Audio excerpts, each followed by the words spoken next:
성도 여러분 안녕하십니까?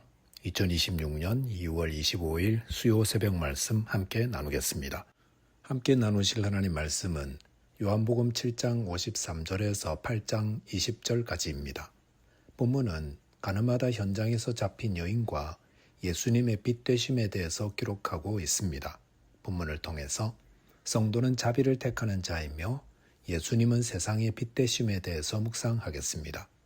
첫째 묵상할 내용은 성도는 자비를 택하는 자이어야 한다는 것입니다. 본문 8장 3절, 4절, 5절에 보시면 서기관들과 바리새인들이 음행 중에 잡힌 여자를 끌고 와서 가운데 세우고 예수께 말하되 선생님이여 이 여자가 간음을 하다가 현장에서 잡혔나이다. 모세는 율법에 이러한 여자를 돌로 치라 명하였거니와 선생은 어떻게 말하겠나이까 라고 하였습니다. 초막절 마지막 큰 날이 지난 다음 날 예수님은 성전에 들어와 백성들을 가르치고 계셨습니다. 그럴 때 서기관들과 바리새인들이 음행 중에 잡힌 여자를 끌고 와 가운데 세우고 모세의 율법을 근거로 이 여인을 어떻게 처리해야 할지 예수님께 물었습니다. 율법에 따르면 남편이 있거나 약혼남이 있는 여인이 음행을 하면 현장에서 돌로 쳐 죽이라 명하고 있습니다. 본문 6절 보시면 그들이 이렇게 말하면 고발할 조건을 얻고자 하여 예수를 시험함이러라. 예수께서 몸을 굽히사 손가락으로 땅에 쓰시니라고 하였습니다. 유대교 지도자들은 이 일을 통해 예수님을 시험하려고 했습니다.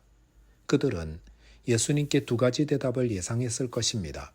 하나는 율법을 따라 돌로 치라는 대답이고 또 하나는 용서하라는 대답일 것입니다. 이 두 가지는 다 함정에 빠뜨리는 대답이 될 것입니다. 왜냐하면 만약 율법에 따라 돌로 치라 한다면 그것은 예수님이 그동안 가르쳤던 사랑과 용서, 이 가르침과 정면으로 위배될 것이고 그러면 예수님은 위선자로 낙인 찍히게 될 것입니다. 또한 당시 유대 사회에서 사형 선고를 내릴 수 있는 사람은 로마 정부가 보낸 총독만이 가능했습니다. 그러므로 돌로 치라는 대답은 로마에 대한 반역죄까지 지게 될 것입니다. 그렇다면 용서하라는 대답은 어떻게 됩니까? 그것은 율법의 가르침을 정면으로 부인하는 율법 파교자가 되어 또한 정죄를 당하게 될 것입니다. 아마도 유대교 지도자들은 예수님이 진퇴양난의 덫에 잡혔다고 의기양양했을지 모릅니다. 그럴 때 예수님은 몸을 굽혀 손가락으로 땅에 무언가를 쓰셨습니다. 그리고 본문 7절에 보시면 그들이 묻기를 맞이 아니하는지라 이에 일어나 이르시되 너희 중에 죄 없는 자가 먼저 돌로 치라 하시고 라고 하였습니다. 예수님은 너희 중에 죄 없는 자가 먼저 돌로 치라 하셨습니다. 여기서 죄 없는 자란 죄를 짓지 않는 무흠한 사람을 뜻합니다. 그리고 먼저 돌로 치라는 말은 제일 먼저 던지라는 뜻입니다. 예수님의 이 말씀은 이 여인의 범죄를 심판할 자격이 있는 사람은 그곳에 아무도 없다는 말입니다. 돌멩이를 들고 모였던 사람들도 다 죄를 지은 자들이요 돌 던질 자격이 없다는 겁니다. 그런데도 다른 사람들을 정죄하려고 판단하려고 돌멩이를 들고 모여 있었다는 겁니다. 본문 9절에 보시면 그들이 이 말씀을 듣고 양심의 가책을 느껴 어른으로 시작하여 젊은이까지 하나씩 나가고 오직 예수와 그 가운데 섰는 여자만 남았더라 하였습니다. 예수님 말씀에 사람들은 양심의 가책을 느꼈습니다. 그리고 어른들로부터 그곳을 떠나갔고 후에 젊은이들도 다 떠나갔습니다. 그리고 본문 11절에서 예수님은 그 여인에게 나도 너를 정죄하지 아니하노니 가서 다시는 죄를 범하지 말라 하셨습니다. 이 말씀 보면 예수님도 이 여인을 정죄하지 않는다 하셨습니다. 예수님은 죄인을 심판하고 정죄할 수 있는 죄 없는 분임에도 오히려 그 여인의 죄를 용서해 주시는 너그러움을 보여주셨습니다. 이것은 예수님께서 정죄보다 자비를 택하셨음을 보여줍니다. 그렇다면 우리는 어떠해야 합니까? 마태복음 7장 4절에서 예수님은 보라 네 눈 속에 들보가 있는데 어찌하여 형제에게 말하기를 나로 내 눈 속에 있는 티를 빼게 하라 하겠느냐 하였습니다. 예수님은 저와 여러분이 정죄하고 판단하는 자 되기보다 용서하고 사랑하는 자 되기를 바라십니다. 혹 범죄한 자가 있다면 온유한 마음으로 그를 잘 타일러 주께 돌아오게 하라고 하셨습니다. 저와 여러분이 항상 자신을 먼저 돌아보며 원수까지도 용서하고 사랑하는 자 되시기 바라겠습니다. 둘째로 묵상할 내용은 예수님을 믿을 때 빛 가운데 거한다는 것입니다.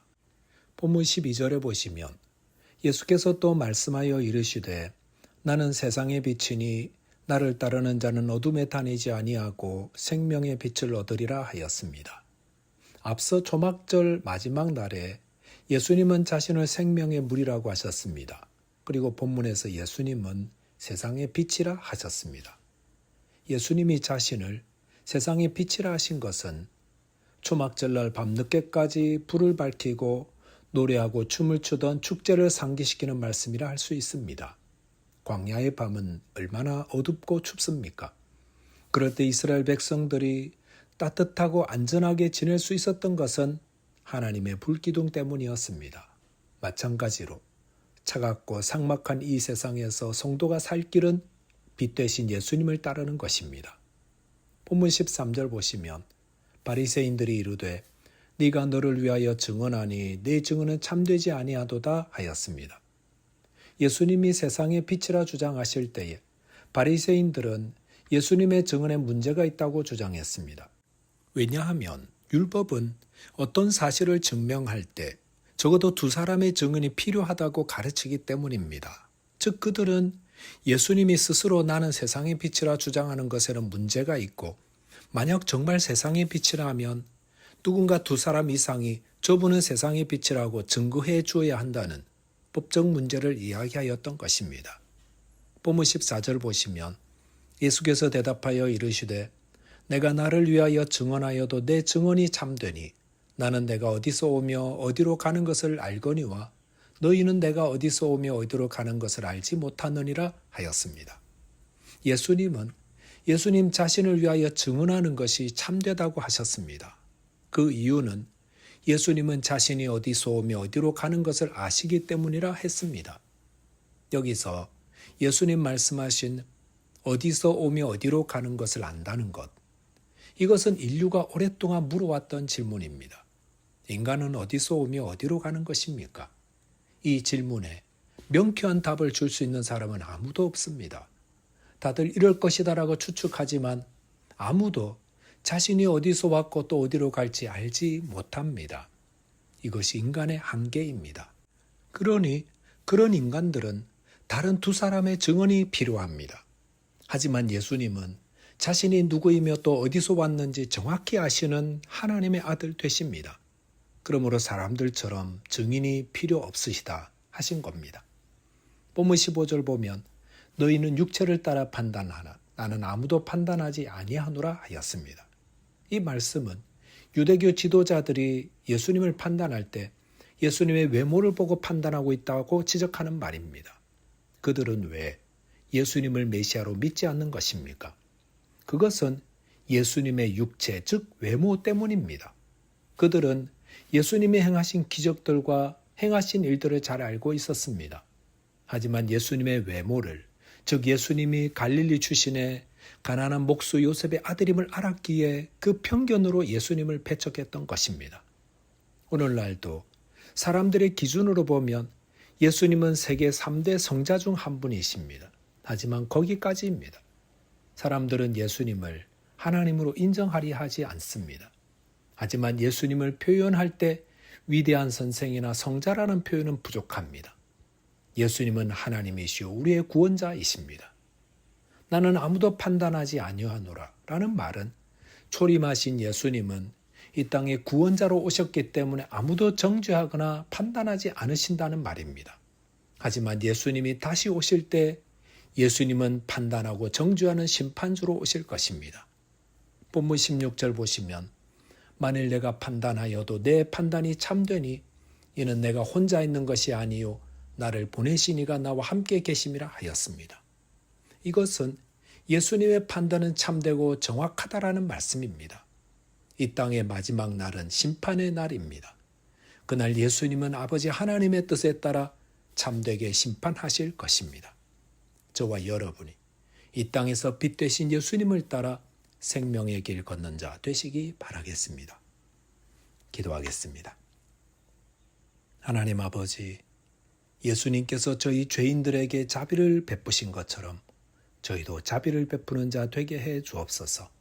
또한 빛 대신 예수님을 믿고 따름으로 생명의 길 가는 자 되게 해 주옵소서. 예수 그리스도 이름으로 기도하옵나이다. 아멘. 오늘도 믿음 안에서 승리하는 하루 되시기 바라겠습니다. 감사합니다.